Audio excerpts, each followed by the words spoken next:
Hi, welcome to மாடி விவசாயம். இன்றைக்கி நம்ம மாடி தோட்டத்தில் ஒரு நல்ல உரம் வந்து என்ன கொடுத்தோம் அப்படிங்கிறது தாங்க இந்த விலாகு.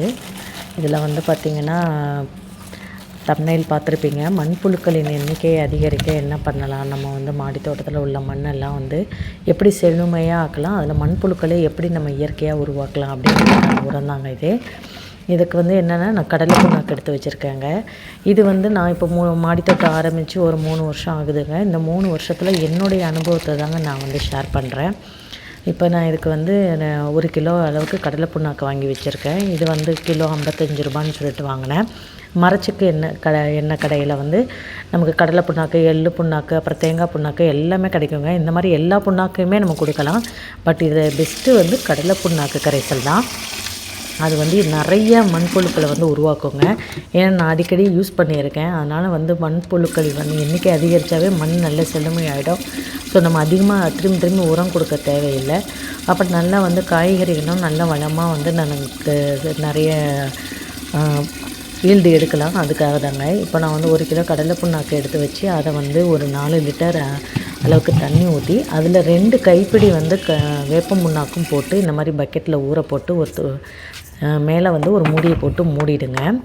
மூடிட்டிங்கன்னா இந்த மாதிரி நம்ம வந்து ஒரு 1 வீக் வந்து விட்டுறணும். அது நல்லா புளிக்கும். அப்புறம் அது மட்டும் இல்லாமல் நம்ம 2 டேஸ்க்கு ஒன்ஸ் வந்து எடுத்து இந்த மாதிரி பைப்பை வச்சு நல்லா கிண்டி விடணும். இன்னொன்று வந்து பார்த்திங்கன்னா, அதில் வந்து கட்டியாகவே இருக்கும் கரையாமல். நம்ம நல்லா கையை விட்டு ஃபுல்லாக வந்து கரைச்சி விட்டுட்டு நம்ம கிண்டி கிளாக் வைஸ் ஆன்டி கிளாக் வைஸை வந்து கிண்டி நம்ம வந்து ஒரு 1 வீக் விட்டுட்டோம்னா நல்லா புளிச்சிடும். அதுக்கப்புறம் நம்ம 1 பங்கு கடலை புண்ணாக்கு கரைசலுக்கு 5 மடங்குலேருந்து 10 மடங்கு தண்ணி விட்டு நம்ம வந்து நல்லா வந்து செடிகளுக்கு கொடுக்கலாங்க. இப்போ நான் இது கொடுத்துட்ருக்கிறது கடலை புண்ணாக்கு கரைசலில். இது வந்து பார்த்திங்கன்னா வீட்டில் இருக்கக்கூடிய புளிச்ச மோர், அரிசி கழுவின தண்ணி, பருப்பு கழுவின தண்ணி, உளுந்தம்பருப்பு, பாசிப்பருப்பு, அப்புறம் துவரம்பருப்பு, என்ன பருப்பு கழுவினாலுங்க அதனுடைய தண்ணியை வந்து நான் சேகரித்து வச்சுட்டே வருவேன். அந்த தண்ணியையும் 1 மடங்குன்னா 5 மடங்கு நார்மல் வாட்டர் மிக்ஸ் பண்ணி செடிகளுக்கு மண்ணுக்கு கொடுப்பேன். அதையே தண்ணியை வந்து ஃபில்ட்ரு பண்ணிவிட்டு செடிகள் மேலே ஸ்ப்ரேவும் பண்ணுவேன். அது ஒரு நல்ல பூச்சி விரட்டியாகவும் இருக்கும். ஸ்மெல்லு ஆனால் புளிப்பு ஸ்மெல் பயங்கரமாக இருக்கும். ஸோ அந்த ஸ்மெல்லு இந்த பூச்சிகளுக்கு பிடிக்காது. அதனால் நல்ல ஒரு பூச்சி விரட்டியாக இருக்குங்க. நல்ல இதுவுமே புளிச்ச மோர், இந்த அரிசி கழுவின தண்ணி, புளிச்ச தண்ணி, இதுவுமே மண்புழுக்களை உருவாக்கும். பட் இதெல்லாம் விட பெஸ்ட்டு வந்து பார்த்திங்கன்னா நிறைய உருவாக்குறதுக்கு கடலை புண்ணாக்கு. நம்ம வந்து குறைஞ்சது ஒரு 15 டேஸ்க்கு ஒன்ஸ் ஆகும் இந்த கடலை புண்ணாக்கு கரைசல் கொடுத்தாவே நம்ம நல்ல ஈல்டு எடுக்கலாங்க.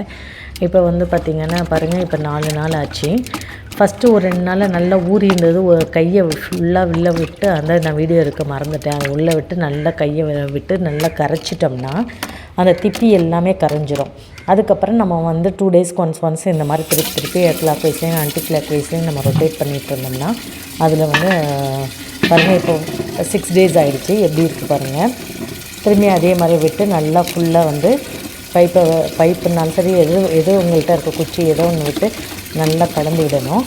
கலந்து விட்டுட்டு மறுபடியும் நான் மூடிடுவேன். ஸோ கிட்டத்தட்ட ஒரு 8 டேஸ் கிட்டத்தட்ட விட்டுட்டாங்க இப்படியே. அதுக்கப்புறம் பார்த்திங்கன்னா நல்லா புளிச்சு போய் அதில் அவ்வளோ மைக்ரோப்ஸ், ஆனால் ஓப்பன் பண்ணாவே ஸ்மெல்லு பயங்கர ஸ்மெல் அடிக்குங்க.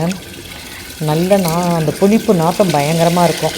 இப்போ இதில் நான் வந்து இந்த தண்ணியை வந்து 1 பங்குன்னா 5லேருந்து 10 பங்கு நார்மல் வாட்டர் மிக்ஸ் பண்ணி மண்ணுக்கு வந்து செடிகளுக்கு கொடுக்க போகிறேன். இதை கொடுத்துட்டு நீங்கள் ஒரு 20 நாள் கழித்து நீங்கள் மண்ணை எடுத்துகிட்டு பார்த்தீங்கன்னாவே தெரியும், அதில் நிறைய குட்டி குட்டி மண்புழுக்கள் இருக்கும். அது வந்து நல்லாவே உங்களுக்கு டிஃப்ரென்ஸ் தெரியும். செடியினுடைய வளர்ச்சியிலையும் உங்களுக்கு நல்லாவே தெரியுங்க இந்த டிஃப்ரென்ஸு. இப்போ வந்து இதை நான் மண்ணுக்கு கொடுத்துட்டு இப்போ இந்த தண்ணியை என்ன பண்ண போகிறேன்னா வடிகட்டி ஃபுல்லாக ஃபில்ட்ரு பண்ணிவிட்டு செடிகளுக்கு ஸ்ப்ரேவும் பண்ண போகிறேங்க. அப்போ நல்லா ஸ்ப்ரே பண்ணும்பொழுது, இப்போ பனி சீசன் இல்லைங்களா, பனியில் வந்து இந்த சொரக்காய் செடி, இந்த கொடி ஏறக்கூடிய எல்லா செடியிலையும், முக்கியமாக சொரக்காய் செடியிலையும் சொரக்காய் செடி தாங்க மெயினாக. இதில் பார்த்திங்கன்னா கொசுக்கள் அவ்வளோ நின்றுட்டுருக்கோம். வந்து இந்த தண்ணியை நம்ம ஸ்ப்ரே பண்ணும்பொழுது ஓரளவு கண்ட்ரோல் பண்ணிடலாங்க. அதுக்கப்புறம் இந்த புழுக்கள் வரணும். அந்த பச்சை புழு ஒன்று வந்து இப்போ இந்த பனிக்கு வந்து அவரைக்காயினுடைய செடியில் வந்து பச்சை புழுக்கள் உருவாகும். அந்த பச்சை புழுக்கள் என்ன பண்ணணும்னா அதுவும் வந்து காலி பண்ணிடும் மொத்த செடியையும். அதுக்கும் இந்த மாதிரி புளிப்பு ஸ்மெல்லு உள்ளது வந்து தெளித்தோம்னா நல்லாவே நமக்கு ஒரு டிஃப்ரென்ஸ் தெரியும், அந்த பூச்சிகளை கட்டுப்படுத்தலாம். இப்போ பாருங்கள், நான் செடிகளுக்கு ஸ்ப்ரே பண்ண போகிறேன். இப்போ மண்ணுக்கு கொடுத்துட்டு இப்போ ஸ்ப்ரே பண்ண போகிறேன். அதுக்கு ஃபுல்லாக இந்த மாதிரி ஒரு வடிகட்டி வச்சு ஃபில்டர் பண்ணிக்கோங்க. ஃபில்டர் பண்ணிவிட்டு அந்த திப்பியை வந்து தூக்கி போட்டுறாதீங்க. அதை வந்து நம்ம என்ன கொடுக்கலாம், மண்ணுக்கு உரமாக கொடுக்கலாம். எப்படின்னா, இப்போ நான் இந்த பாவக்காய் செடிக்கு வந்து கொடுக்க போகிறேன். அதனுடைய தண்டு வேறு இங்கே பாருங்கள் இருக்குது, அதை தள்ளி கொஞ்சம் விட்டு தள்ளிட்டு நல்லா பள்ளம் பறித்து இந்த ஃபில்டர் பண்ண கடலை புண்ணாக்கை அதுக்குள்ளேயே போட்டுருங்க. இது சீக்கிரத்தில் மக்கிடும். வேறு பக்கத்தில் போடக்கூடாது. ஏன்னா வேறு பக்கத்தில் போட்டோம்னா இந்த கடலை புண்ணாக்கிலேருந்து நிறைய புழுக்கள் உருவாகும் போது அது வேரை வந்து தாக்கிடுங்க. அதாவது புழுக்கள்னால் மண்புழுவில் பெரிய பெரிய புழுக்கள் உருவாகும். அந்த புழுக்கள் வந்து இந்த வேரை வந்து காலி பண்ணிடும். ஏன்னா அதுவும் நான் பண்ணியிருக்கிறேன், தெரியாமல் வந்து ஃபஸ்ட்டு வந்து போட்டுட்டு அப்புறம் என்னாச்சுன்னா, புடலங்காய் செடி நல்லா காய்ச்சிக்கிட்டே இருந்துச்சு. திடீர்னு பார்த்தா அப்படியே செடி வந்து வாடின மாதிரி ஆயிடுச்சு. எனக்கு ஒன்றுமே புரியல. அப்புறமா எடுத்துகிட்டு அந்த செடி ஃபுல்லாக வாடி ஒன்றும் இல்லாமல் போயிடுச்சு. அப்புறம் இந்த செடியை வந்து பிடுங்கிட்டு பார்க்கும்போது தான் தெரிஞ்சது, அந்த வேரில் வந்து இந்த கடலை புண்ணாக்குலேருந்து மக்க வைக்கிறதுக்கு உருவாகக்கூடிய பெரிய பெரிய புழுக்கள் என்ன போச்சுன்னா, அந்த ஃபுல்லாக அந்த வேரை கடித்து சுற்றிலும் அந்த வேரை கடித்து நிறைய புழுக்கள் உருவாகி கடித்து அந்த செடியை வந்து ஒன்றும் இல்லாமல் ஆக்கிடுச்சு.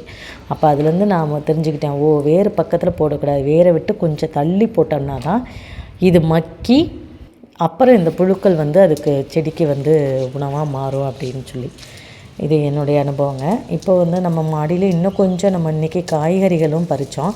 அதை என்னென்ன காய்கறிகள் பறிக்கிறோன்னு பார்க்கலாம். தக்காளி இன்றைக்கி ஒரு 1/2 கிலோ அளவுக்கு தக்காளி இருக்குதுங்க. தக்காளி பயங்கர ரேட்டு விற்கிது கடையில். ஸோ நமக்கு வந்து நம்ம முன்னாடியே எல்லாமே வச்சுருந்ததுனால நமக்கு அப்பப்போ மாடி தோட்டத்தில் தக்காளியும் வர ஆரம்பிச்சிருது. எப்படியும் வாரத்தில் ஒரு 1/2 கிலோலேருந்து 1 கிலோ அளவுக்கு பறிச்சுக்கிறேன். ஒரு 1/2 கிலோ அளவுக்கு இன்றைக்கி தக்காளி இருக்குது, அது பறிச்சிக்கலாங்க. இதெல்லாம் முள்ளங்கி எல்லாமே வந்து இன்னும் அந்தளவுக்கு திரட்சியாக வரல. இது இன்னும் ஒரு 4-5 நாள் ஆகும் வரத்துக்கு. அதுக்கப்புறம் ஒரு புடலங்காய் காமிச்சேன் இல்லைங்களா, அது விதைக்கி விட்டுட்டேன். ஒரே ஒரு புடலை தான், அது குட்டை புடலை.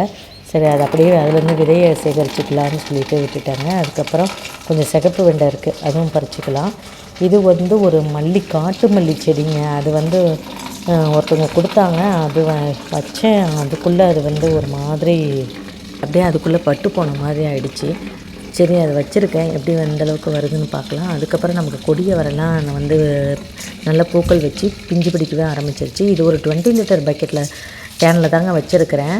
பட் அது வந்து செடியை வரேன்னு வச்சேன், கொடியை வரையாக இருக்குது. சரி, அது வளர்ந்து வருது, அந்த செடியினுடைய வளர்ச்சி நல்லா இருக்குது. சரி, அதை எடுக்க வேண்டாம் அப்படின்னு அதுலேயே அப்படியே வச்சுருக்கேன். பட் அதுலேயே நமக்கு கொடி பெருசாக ஓடலைனாலும் பூக்கள் அதுக்குள்ளேயே வைக்க ஆரம்பித்து அது காய்களாக மாற ஆரம்பிச்சிருக்குதுங்க. ஸோ இனிமேல் நம்ம மாடி தோட்டத்தில் விதவிதமான அவரைக்காய் கூட பறிக்கலாம். கோழி அவரை, அப்புறம் வந்து பட்டை அவரை, பச்சை பட்டை அவரை, அப்புறம் பர்பிள் பட்டை அவரை அப்படின்னு சொல்லிட்டு நிறையா பறிக்கலாம். அதுக்கப்புறம் கொஞ்சம் வெண்டைக்காய் இருக்குது, சிகப்பு வெண்டை, இது வந்து பறிச்சிக்கலாங்க. பாருங்கள், ஒரு காயுமே ஒரு ஜான் அளவுக்கு வருது. இது வந்து பார்த்திங்கன்னா, நான் வந்து ஒரு தொட்டியில் ஒரு செடி தான் வச்சுருக்கேன். அப்படிங்கும்போது அதனுடைய காய் வந்து வளர்ச்சி நல்லா இருக்குது. நம்ம 1-2ன்னு வச்சோம்னா அது நல்லா கொடுக்கும். அதுக்கு மேலே வச்சோம்னா தான் ஈல்டு வந்து கம்மியாக இருக்குது. அதாவது சின்ன சைஸ் காய் தான் நமக்கு கிடைக்கும்.